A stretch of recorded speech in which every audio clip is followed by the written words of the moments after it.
Look at all these naysayers in chat thinking we're gonna get bombed. We're not gonna get bombed. I mean, we may get bombed, but we're not gonna get If we bombed. get bombed, if enemy planes passes London, my name will not be Daniel. It would be Major.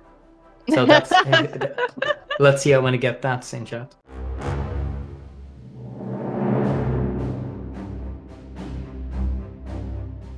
Hey guys, welcome to another week of World War Wednesday, where we are once again back teaching Fiona how to play Hearts of Iron. So my mouse is broken, so I might be frustrated at points where I can't click or do stuff. So last time we went into United Kingdom and we did some basic setup. Come on mouse, let's do this. We looked through everything and we made sure that we are focus set up. We described the situation that the UK is. We set up some army groups around the world. One to defend mainland United Kingdom. One to defend the critical areas in Africa. Right there. And a pretty large area right here. Eventually once Italy has taken over Ethiopia. And we also set up a pretty large garrison order that's going to defend British Malaya for us. That's very, very well. Enough? What? Is that going to be enough? No. Like, we're going to put more units there. Okay. I was thinking, oh no, this poor man's. No, we're gonna really, really increase that by quite a bit. We also have 2 units, right? Actually, the 2 units that we described that we missed set up last time. I think I'm just gonna grab both of them. Move up right there and click right here and just tell them this area could be kind of useful to control if you want to do aggressive actions against Italy very quickly. We're going to play very passively, so we are most likely, no, actually we're not most likely, we are going to abandon Malta right there. Gibraltar could be a good position as well to invade if the wrong kind of Spain wins. But we're not going to be as aggressive there either, so we're also pulling that guy back. So both of them can just go all the way to Malaya and hopefully defend it right over there. Otherwise, we have some Navy stuff set up and we have some Air Force to set up. I am going to do a very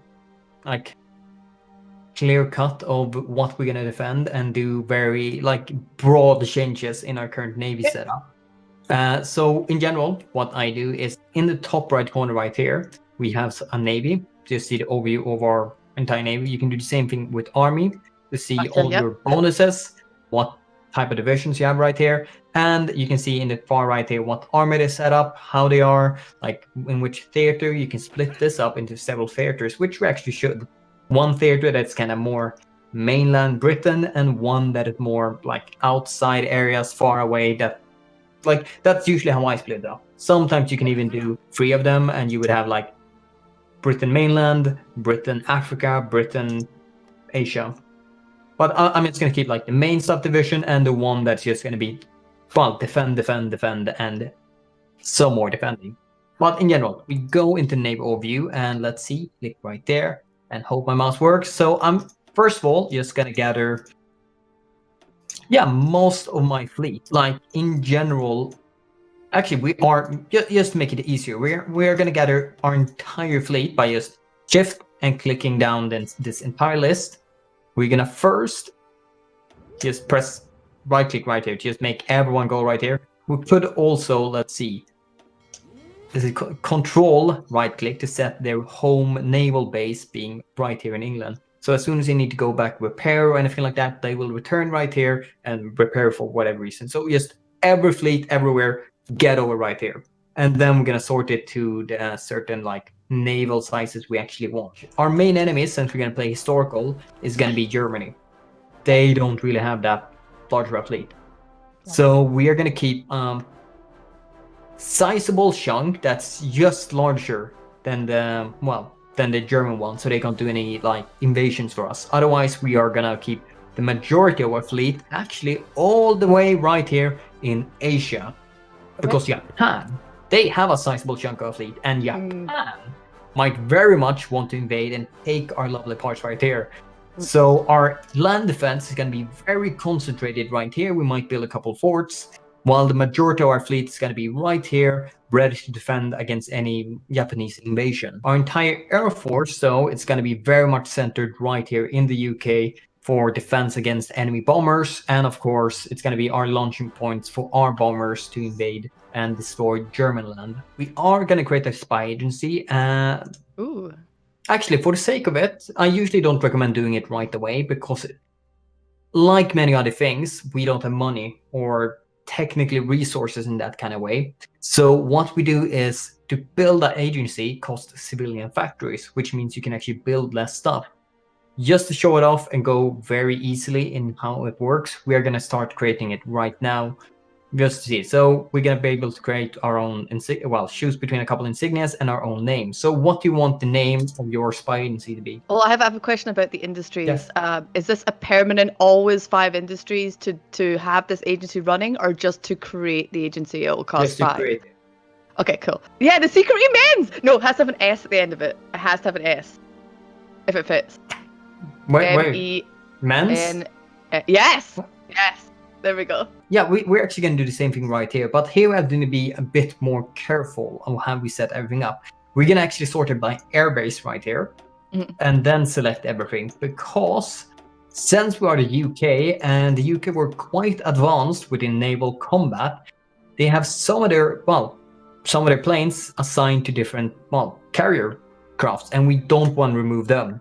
So we're going to only select the ones that are currently assigned on land and tell them all to go to, Greater London area. Because, we're going to use most of our unit actions right there. We might transfer some of them later to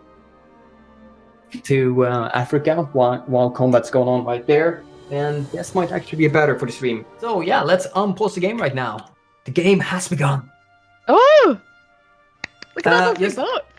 Yeah, so now I'm just starting at speed 3, not to see that go too quickly, but we can, very clearly see right now that all our units are now doing everything we told them. Yep. Our fleets are gathering, our airplanes are gathering, our troops down here in Africa, they're moving to all the front lines we set up before. Nice. And people are also transferring to set up the garrison right here in the very, very far east. So, yeah, you can do a lot of things in Ahoy by just setting them up and then just unpausing and letting it happen. We are getting more civilian factories right here. Great. I think in a couple days. Okay, few more days. So let's just speed up speed 5. There. There he goes. He finally did it. Very, very live long and prosper and die within 24 days of the game. So is it exactly 24? Like, is that hard coded in? No, it's a bit like okay, a few days here and there, but gotcha. May he rest in peace. And now he actually gives a bad modifier. Well, not he, but his successor, Edward VIII. Right.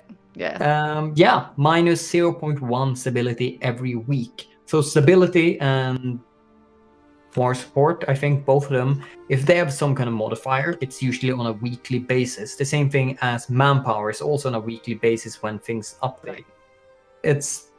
I'm not sure why we decided, but it kind of feels nice to have some things update on a different time schedule, like rather than like a month or whatever. Yeah, exactly. Building stuff daily. Events monthly, like focus trees, it's usually on different monthly ticks or stuff like that, while weekly manpower stuff in between, weekly. Okay, let's see, that should be the secret women's, the spy agency. I'm very proud of it already. So spy agency is so spy agency is basically to help you find out what this interledger actually will show you, what kind of resources, every kind of intel. You have some bases depending on what kind of nation they are, what kind of trade law they have, but in general you don't know very much about the different nations. So that's what we're going to really try to find out, and we're going to spy as much as we can right now in Germany, the most likely target, and we're going to see if we can steal some tanks from him, but we need to be kind of lucky for that. But in general, agency bronze, the secret women's, you can see if your faction has a spy master. Since we're in a faction, we can't just yet. We need 3 different branch upgrades. What are branch upgrades? Branch upgrades are, right beneath right here. Nothing too strange. It does stuff like improving your gathering of intelligence in like civilian, army, navy, air force, or can also do so your spies have a more commonly get the commando trait.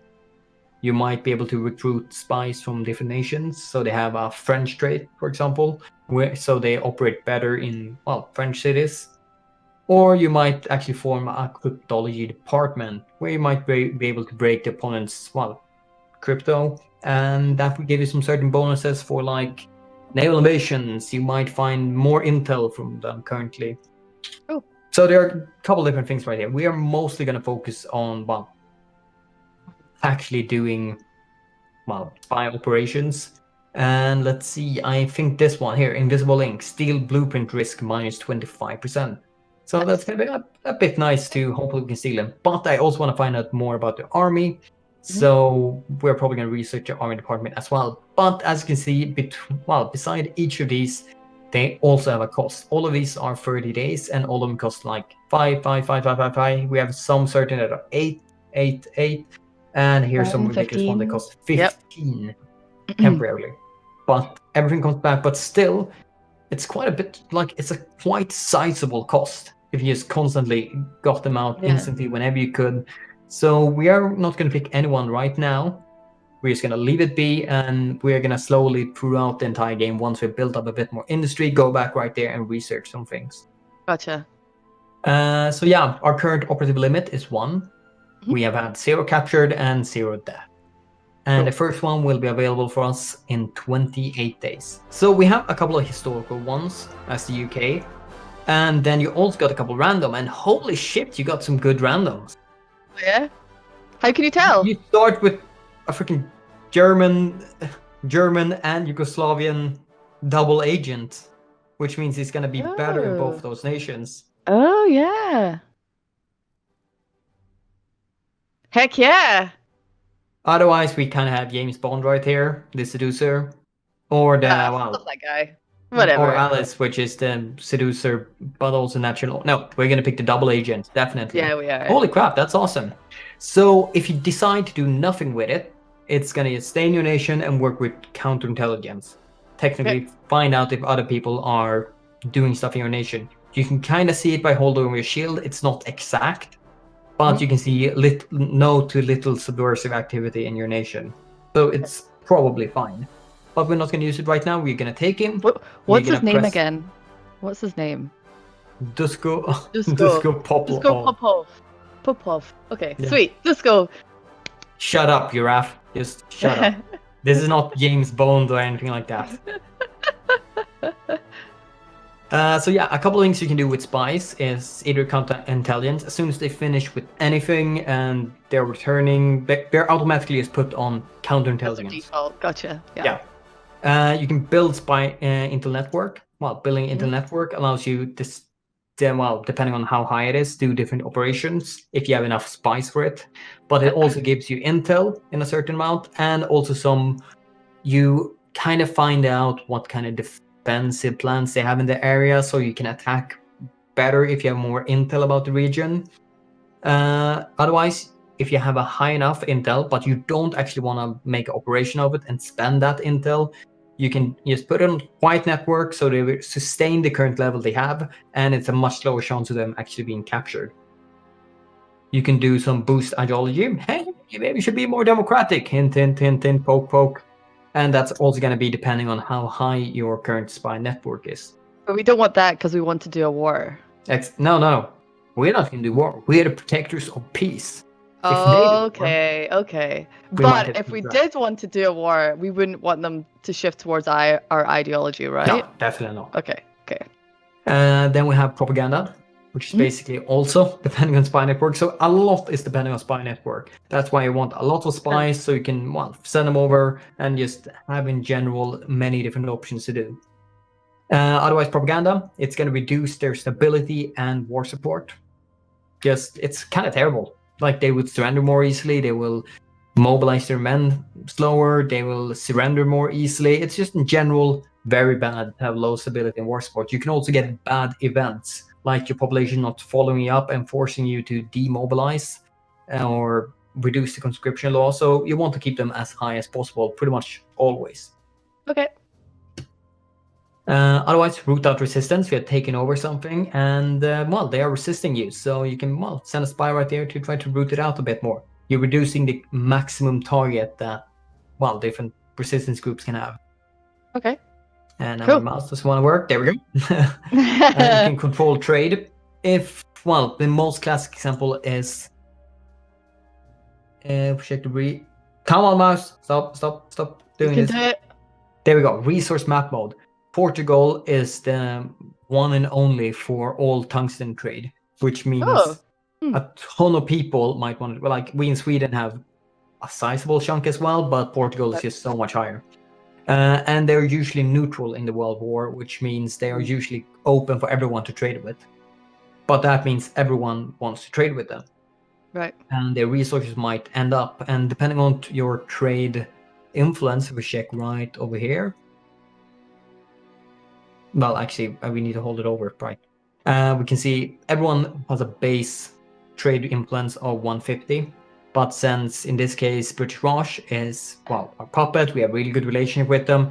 We have a current of 260 because the distance between us reduces it a bit. Gotcha.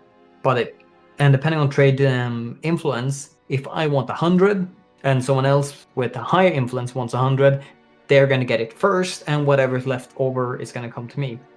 So you might want to do some. There we go. Control trade to boost your current trade opinion and trade influence. All right, cool. And the last one right here, diplomatic pressure. If you want to make sure that some people join your faction or agree with a non-aggression pact, you might want to diplomatic pressure them to. It's like boosting a percentage wise that you're forcing them to accept it a bit more when they might not be able to. It doesn't do very much. You can't completely change. You can't say as the UK diplomatically pressure Italy to join the Allies. Right. But you might be able to do a good relationship Spain that has common enemies, but they kind of want to stay out the war. So you might be able to turn that little. It's the little extra push that it might need sometimes. And so we set him on building into a network in Germany. And I think we're just going to continue on right now. So Germany did remilitarization Rhineland. So first of all, it's France saying, should we try to rally the British for war, or should we issue a diplomatic objection? We're playing on historical mode, which makes the AI take the historical path with their focus trees. And in certain decision, have a very strong, 99% leaning to the historical decision. But more than that, and if the game is going and following history, then they will most likely pick the historical choices. But if you start going off the rail, then the AI will try to counteract you. But since we will be very, very historical, not do anything outside, it's probably going to go by very historically. And since the numbers. And in this case, France is being asked first about this decision, and they only decided to pressure them diplomatically. We can't do anything else either, so we'll issue an objection as well. So we can't pick any one of the ones I really wanted for either more building up effort, because we need world tension 5%. It's currently at 5%, but it's just below it, so I'm guessing it's like 4.9. But we don't want to write out 4.9, so we are usually writing that. So we can't do that one, unfortunately. But we can go down another path I wanted right here. Reinforce Empire, just boost up our stability. High stability gives us a ton of different good and cool effect. Mobility power, less consumer goods, more factory output, and resistance targeting occupied territories also reduced. Not affecting us too much, even though we have tons of colonies. Since they don't have anything in the colonies right now, they're basically empty ground, unfortunately. But reinforced empire. And if we go to the intelligence agency, we can see that suddenly we have a couple of options right there. We can't do any of them because we need two operatives to do any of them. But if we right-click Germany, we can kind of see that it's slowly building up right now. We have 2.2% because of our Intel network. And I think we should be able to reach the next level within civilian economy by just building spy network. We might actually let's do it right now. Let's do it right now so we can see a bit more. So we're gonna do the civilian economy. We're gonna get 25% more Intel network from just, or 25% more information from Intel network. Right. For civilian only civilian intelligence. Then we need to research the other ones if we want to get it for, well, respective parts. So currently, if you are a bit quick before Stanley Baldwin, well, resigns, you can use his temporarily bonus, that is political advisor cost minus 10%, to pick one of these a bit quicker than usual. Right. And since we have tons of things to do with political power, we like hire our entire cabinet, change laws, do decisions. I just want more political power right now. So we're going to pick one of these silent workhorses that just gives 15% more political power. Oh. It's usually a pretty solid choice, whoever you really plays in the entire game. The basic research has begun. Awesome. We research the first one right here. It unlocks 2 of these. So the real big difference between both of these texts, if I can just get both of them up right here, is this is a bit more... Yeah, let's go. The offensive one and the defensive one, which isn't fully correct, but can kind of quickly be described like this. Factory in state, same in both of these. Factory output is 5% higher. Yep. Which doesn't sound like very much, but it's 5, 10, 15, 20, 25% more. While the other one, it's still... let's just have them on the same side. Gives some retention. So... You know when you add one more military factory, actually I don't know if you know, but as soon as you add a new military factory, it reduces the current maximum efficiency of all your factories, because you're adding a brand new factory. Those people that work in that factory have not done this before, so it's gonna in general reduce it a tiny bit. But factory retention means you're gonna keep 10% more. Well, factory efficiency base is that you're going to keep 5% more. So every single factory you assign is going to have that 5% extra bonus. But the retention, if you change the current factory to produce a better weapon, or you want them to produce tank, whatever, they're going to retain, they're going to have their current efficiency being retained a bit more. It's not that hard to explain, Daniel. Why do you make it so much more complex than it has to be? I understood you. I got it. Yep, it's all good. It still gives factory output and the same dockyard output, but 10% instead of 15%. And it also gives factory bomb vulnerability. Yep. Factory bomb vulnerability. I read construction bonus right there, so I was just super confused for 10 seconds. I'm like, wait, what? Have someone messed up? No. Factory bomb vulnerability. Basically, if someone is trying to bomb you, they will be a bit more safe and not be destroyed as much. This might be a great one for us, since, well, we're UK, we're quite safe. Controlling the, US, this is a no-brainer choice. You should, you should pick this one. Even though this might be good in a couple times, it's not in the end. This is going to be more beneficial. Situational, depending on our country, for sure. Germany, there is basically a bitter fight. Some people saying you should definitely pick this one because you need to squeeze out Germany every single factory output you can possibly get. But at the same time, people arguing, well, you are, whatever you do, always going to get bombed some. So it always will be good to just keep those factories, well, as safe as possible. But we are the UK. We're going to focus quite a bit on having our homeland safe. We're going to pick the concentrated one. And since max factories in state plus 20%, kind of when these are done, we can add 20% more because, well, the research will kind of finish at the same time as these are being finished building. Look at all these naysayers in chat thinking we're going to get bombed. We're not going to get bombed. I mean, we may get bombed, but we're not going to get bombed. If we get bombed, if enemy planes passes London, my name will not be Daniel. It will be Major. So that's... Let's see how I'm going to get that in chat. Have you ever had a game in which the world just doesn't get tense quick enough? No, yeah, that's when like German players and stuff do everything to avoid upsetting the world. Oh, okay. And do one thing at a time. It means they're expanding much slower. But it's like MP games. This is not AI games. Okay, cool. MP strats. It was even worse before, when you could really just hold back until Germany was this super mega powerhouse, And all democratic nations like, yeah, we can do anything, woo! Nice. Right. So currently, all of these are still a slight bit ahead of time. And we have so many different things we need to research. So in general, I usually pick one of these. But since I want to show off more airplanes, we're just going to jump over right there and actually start researching them right here. Since they don't have a negative penalty, and yeah, we need both of them. Might not be completely optimized or the best thing we could possibly do, but it's fine. We're UK. We're going to sit on an island. We're going to defend the crap out of it. Not give a crap about anyone else. Yeah. And then we're going to sweep up and win. And here we go. You might be more familiar with this than me. I am indeed. Devices.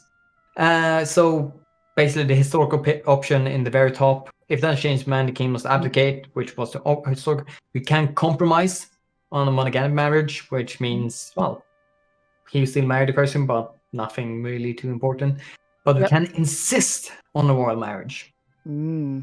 Insisting means what? Governmental crisis, left, right, and center. We will have tons of bad events, but we'll unlock one of the more in historical paths, but one of the more interesting one where Churchill and a couple others creates the King's Party, and you will get some very aggressive focus right here.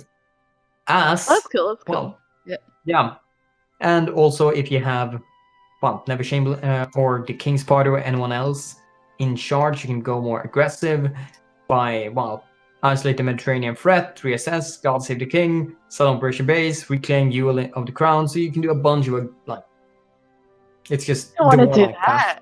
Is that terrible? Democratic, but it's democratic. It's kind of... We do eventually switch to a king. Right, yes. So reclaiming the imperial might of the UK, but it's a bit more aggressive. We kind of need to build up a large army more quickly, and it's not as new friendly. That's why we're going down. But I still want to describe it like if you want to play it by yourself. Gotcha. You have the king path right here. Germany is now dominating Dutch trade. It's fine. Dominate away. Nazi Spain. So the Spanish Civil War has begun. I mean, not cool, but right on Spain. Wow. Cool. Cool. We can't do anything, unfortunately. We are very democratic, and we need 50% world tension before we can send volunteers, unless we actually do an active choice within focuses to unlock that. Otherwise, let's see, we are still in 36, these are still 37. We have one more airplane I want to research, so we're going to do that right now. The strategic bomber, the one plane that is really focused on taking down enemy buildings. Right. Let's see, so that's the ship we have built right now, auto deploying right there. And these are all the ships that are now gathered up right there. We're gonna first just press G by merging them together in one fleet, one big pile right here. Good thing to know is that only 4 carriers can kind of, without penalties, operate in the same battle. Right. So in the group, I'm gonna do, press the wrong button right there. Create a new task force. So instead of armies or army groups, they're called task force. I'm gonna move one of the carriers because right now, I'm creating the fleet that's gonna be defending us against Germany. The rest of the boats are gonna go all the way to Asia. Right. Let's see. Japan has tons of very big carriers. Actually, I think they have some carriers, but a lot of very heavy ships. I think I'm gonna move... Wait, this is the fleet that was gonna stand right here. God damn it, Daniel, you already messed up, like within 2 seconds. Let's see, I want to put... one against Germany, okay. Let's see, I think we're gonna keep... So, I kind of know how big their fleet is, that's kind of why I'm doing it. They have like 3 more heavier ships, a couple of lighter cruisers, heavy cruisers, but mostly very light ships, which is destroyers and submarines. So those are the ones we really need to focus on. The couple of ships I want to group up right now should just be something that can obliterate their heaviest of ships. And we're also probably going to use our Air Force to help us out with that, so we should be pretty good. We're also going to lock them down just right here, East and North Sea. So with the largest fleet, they're not going to pass there. They're probably going to sneak by with some submarines, but those we have more than enough destroyers to find and destroy. So yeah, this is more than enough. We're gonna crush that, but I wanted to be very, very safe right now. And these 150 ships, I'm gonna take you all the way right here. And let's see, I think this is the best ship, so I'm gonna first hold down control and right click on the port, which means we're setting their home base right there. So everyone's gonna move right there, and I'm also gonna separate. So right now we have one task force with 2 different groups beneath it. If we set up any orders right now, it will tell both of the task forces beneath it to operate in those areas. So we need to separate them. I'm gonna take 90 pile, and I'm just gonna click right here. So 2 different task groups. I'm also gonna take the larger one and just press new theater, because that's gonna be the Asian theater. And this is more the home area. Oh, do we not have the lady seducer anymore? No, but we had a man that is both seducer and tough. Or we had Nancy Wade that is an expert artist. What? Yeah, let's get the escape artist. Yeah. And with that person, we and the 80% network we're built right now, we can do some operations. Good job, big wee man. Yeah, since we want to reach and actually do steal military blueprints, if you hold over infiltrate army, you can see we're gaining a army infiltration token. Pretty much, we can do more advanced things with it, and one of the advanced things is steal military blueprint, which is exactly what we want to get. So we're going to do this operation. Doing this operation, we get some random things that will happen during this. We can to make it more flavorful, so it's not the same thing always. So diplomatic passports, turn prisoner of war, go on the ground, and that also might modify some of the stuff that are required for doing this operation. Like sometimes you need to, if we're gonna help the resistance, we might need to produce some guns, give to them, or similar things. But right now, since we need to produce some diplomatic passports, we are gonna use 1 civilian factory for 15 days. But to this operation, we are gonna assign both our spies. Awesome. It's looking good. It's gonna take 90 days, but I'm actually gonna have to leave right now, 5 minutes before the next stream and the EU4 clash that many of you are waiting for. But Fiona, we passed through. We have gone at least a couple months into the game, 8 months, and the plans have been starting to set some stuff up. Yep. And hopefully next time we are actually gonna just let the game run from the very beginning, get some good progress, and we might even see Germany and next Czechoslovakia. Heck yes. Hopefully you feel better until next one. I hope you guys enjoyed this and learned something. But otherwise, see you guys next week. Bye.